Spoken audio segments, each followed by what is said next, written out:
Halo guys, kembali lagi dengan saya Evan. Jadi di video kali ini saya akan mencoba menjelaskan sebuah film dengan judul Berenstain.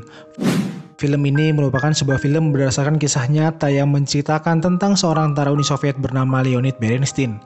Sesuai namanya, dia merupakan keturunan Yahudi yang tinggal di Ukraina dan sekarang ikut bertempur sebagai tentara Uni Soviet. Pertempuran kali ini menewaskan sebagian besar tentara Uni Soviet dan untungnya Berenstain berhasil selamat dan pergi ke desa terdekat.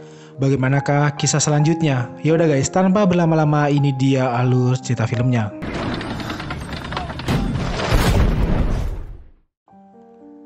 Cerita ini dimulai pada 22 Juni 1941. Pasukan Nazi Jerman mulai menginvasi Uni Soviet. Pasukan Uni Soviet banyak mengalami kekalahan di garis depan dan terpaksa mundur ke sebelah timur. Salah satu pertempuran itu terjadi di kota Kiev, Ukraina.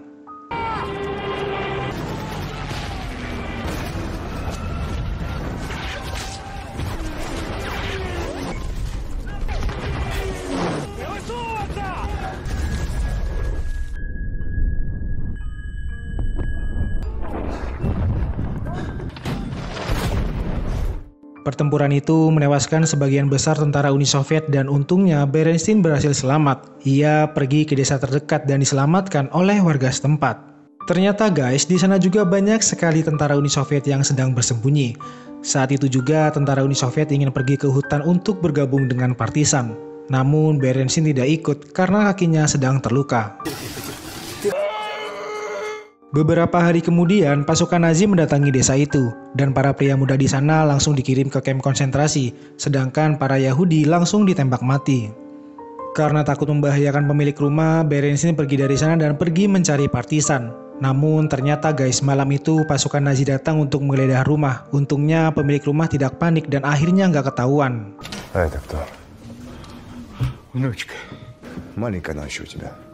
Keesokan harinya, pemilik rumah memberitahukan arah menuju hutan tempat para partisan. Ia juga memberikan sedikit makanan untuk bekal di perjalanan Berenstain.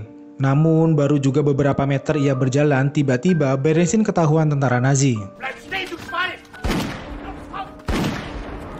Шайс, подпольщиков, которые ушли в лес. Saat itu, cuaca di sana memang sedang musim salju. Berenstain kemudian terus berjalan hingga beberapa hari, sampai akhirnya ia merasa kedinginan dan jatuh pingsan. Tidak lama kemudian, para partisan yang sedang berpatroli menemukannya dan langsung membawanya ke markas mereka. Di depan komandan batalion, Berenstain tidak menyebutkan identitas aslinya karena takut dikucilkan. Para partisan ini kebanyakan adalah para tentara merah yang terpisah dari unitnya, tapi juga ada warga sipil dan juga anak-anak yang juga bergabung karena keluarganya dibunuh Nazi.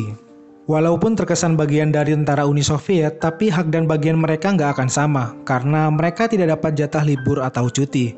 Bahkan mereka juga nggak dapat fasilitas pengobatan guys, jadi kalau misalnya mereka terluka parah disarankan untuk mati saja. Berenstain kemudian dimasukkan ke unit intelijen yang tugasnya menghancurkan kereta logistik Nazi. Selain itu, partisan juga harus menguasai medan hutan dan menahan pasukan musuh.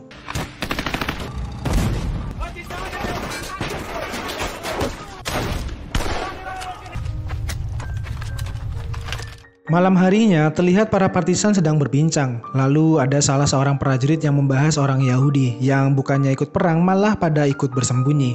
Karena itu, Berenstain mengungkapkan identitas aslinya kepada komandan. Tapi ia ingin tetap disembunyikan dari rekan-rekannya. Я хочу, чтобы мама знала, что я жив. А в лагере я прошу оставаться Василием. 2 tahun kemudian, Berenstain menjadi komandan pasukan intelijen. Hari itu, mereka kedatangan pasukan infanteri dari Moskow, tapi yang terjun dari pesawat hanya pasukan sipil dari partai. Mereka juga membawa perintah untuk membebaskan Ukraina Barat. Masalahnya, pasukan Soviet harus menyeberangi Sungai Perek yang dikuasai oleh pasukan Nazi. Jadinya, pasukan intelijen harus mencari jalan keluarnya. Dalam perjalanan kembali ke markas, mereka dikejutkan dengan kebrutalan pasukan Nazi yang membakar sebuah desa. Ironisnya, mereka nggak bisa melakukan perlawanan apapun karena kalah jumlah dengan pasukan Nazi, padahal warga desa sering membantu mereka. Bahkan saat pasukan Nazi mengumpulkan penduduk desa untuk dibakar hidup-hidup, mereka hanya bisa melihatnya. Dalam rapat dengan komandan Ukraina, terjadi perdebatan antara Berenstain dengan komisaris mengenai bagaimana mereka bisa membantu pasukan Soviet menyeberangi sungai. Berenstain yang ingin menyusup ke sungai itu dan mencari lokasi pertahanannya disebut sangat beresiko. Apalagi selama misi itu para partisan dilarang keluar dari markas termasuk mencari makanan ke desa-desa, tujuannya agar pasukan Nazi nggak curiga. Tapi pada akhirnya komandan pun menyetujuinya karena nggak ada saran lagi dari para tentara. Hari itu pasukan Bernstein mendatangi sebuah desa yang dikuasai oleh pasukan Nazi. Mereka menangkap salah seorang warga yang bertugas di sebuah benteng di dekat sungai. Warga itu tetap merahasiakan tempat petanya, sampai kesabaran Bernstein hampir habis. Saat itulah salah seorang anaknya ingin menolong, tapi karena mengingat kekejaman dari tentara Nazi, ia pun menjadi orang jahat dan membunuh anak itu. Вырабатывалась жестоко. Эта жестокость я пронес. Walaupun merasa bersalah, Bernstein akhirnya pun berhasil menemukan lokasi penyimpanan peta benteng. Sebelum menemukan petanya, beberapa tentara komisaris mulai bertengkar karena jatah makanan mereka yang tinggal sedikit. Alhasil, Bernstein pergi ke sebuah desa untuk mencuri kentang. Selain itu, ada tentara yang kelewatan, di mana ia memperkosa seorang wanita. Dan setelah mengetahui hal itu, Bernstein meluapkan amarahnya dengan komisaris yang berusaha melindungi mereka. Ты знаешь, что твои ребята в деревне устроили? Что можно женщин насиловать? Ты же комиссар, твою мать. Спокойнее. Bernstein mempunyai prinsip selama ia menjadi komandan, maka nggak boleh ada pemerkosaan atau penjarahan di wilayahnya. Jadi walaupun berat, ia harus menerapkan itu kepada para tentara yang melanggar. Огонь! Светлая память. Singkat cerita, misi penyeberangan pasukan Soviet telah berhasil dan wilayah Ukraina Barat telah direbut kembali dari Nazi. Pasukan Bernstein diundang ke markas front Ukraina untuk merayakannya. Saat itu, ia berbincang dengan komandan dari divisi pemberi penghargaan tanda jasa. Si komandan ini sangat menghargai jasa dan pengorbanan dari Bernstein. Sedangkan Bernstein sendiri, ia kurang suka. Ia pernah diberi surat penghargaan dari komandan, tapi surat itu malah dibakar. Karena udah kesal, Bernstein mengajak komandannya keluar. Ia kemudian mengungkapkan identitas aslinya dan tiba-tiba Бернштейн. pada tahun 1944 diketahui kalau Nazi sedang mengembangkan rudal nuklir di perbatasan Polandia dan Ukraina. Pasukan Bernstein pun ditugaskan untuk mencari lokasi pasti rudal itu.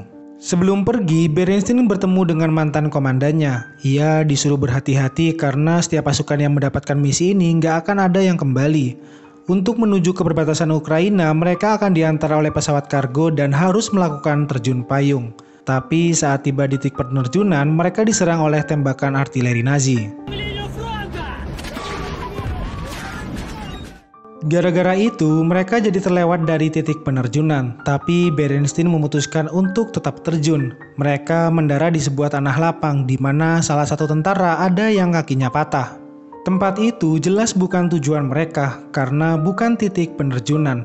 Untungnya ada salah satu warga di sana yang memberitahukan bahwa mereka ada di wilayah Polandia, sekitar 100 km dari titik penerjunan. Setelah beberapa hari berjalan, mereka menemukan sebuah desa yang sudah hangus terbakar. Kondisinya begitu memprihatinkan dengan barang-barang yang sudah hangus terbakar. Bernstein juga menemukan bekas jam tangan warga yang seketika mengingatkan almarhum ayahnya. Saat itu juga mereka menemukan salah seorang warga yang kabur dari kamp konsentrasi. Warga ini merupakan salah satu teknisi yang dipaksa bekerja dengan membuat rudal nuklir milik tentara Nazi. Katanya rudal ini sangat besar dan daya ledaknya mampu menghancurkan setengah benua Eropa.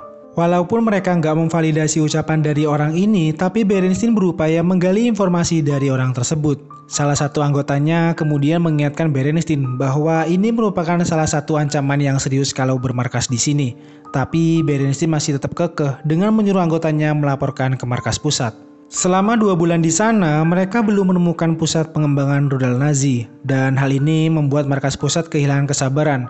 Selama ini juga banyak pasukan intelijen yang tewas terbunuh karena ketatnya penjagaan pasukan Nazi di sekitar sana. Di sana, mereka juga sudah mempersempit wilayah lokasi pengembangan rudal, cuman tinggal menandai pos-pos Nazi di sekitar sana. Akhirnya, mereka meminta bantuan kepada warga sipil yang penampilannya nggak mencolok, seperti pria tua, wanita, dan anak-anak. Tentu saja tugas ini sangat berbahaya karena kalau mereka sampai ketahuan, tentara Nazi sudah pasti membunuh para warga. Ada juga seorang wanita penghibur yang bersedia menjadi mata-mata. Ia ini sering tampil di markas tentara Nazi dan mengenal beberapa petinggi Nazi di sana. Malam itu, ia membuat lengah petinggi Nazi sehingga bisa diamankan oleh tentara partisan. Berkat keberanian dan pengorbanan para warga, Bernstein akhirnya mengetahui lokasi pengembangan rudal Nazi. Tapi sebelum melakukan pengembangan lebih lanjut, ia diberitahu kalau ada ratusan orang Yahudi yang ditangkap oleh Nazi dan akan dieksekusi mati. Hal tersebut membuat Bernstein jadi dilema. Di satu sisi, tujuan mereka sudah semakin dekat, tapi di sisi yang lain, ia ingin menyelamatkan orang Yahudi yang kalau misalnya dilakukan bisa membahayakan misi pasukannya. Dan pada akhirnya, ia memutuskan untuk menyelamatkan orang Yahudi. Malam harinya, mereka datang ke kamp konsentrasi dan menyusup masuk ke dalam kamp konsentrasi.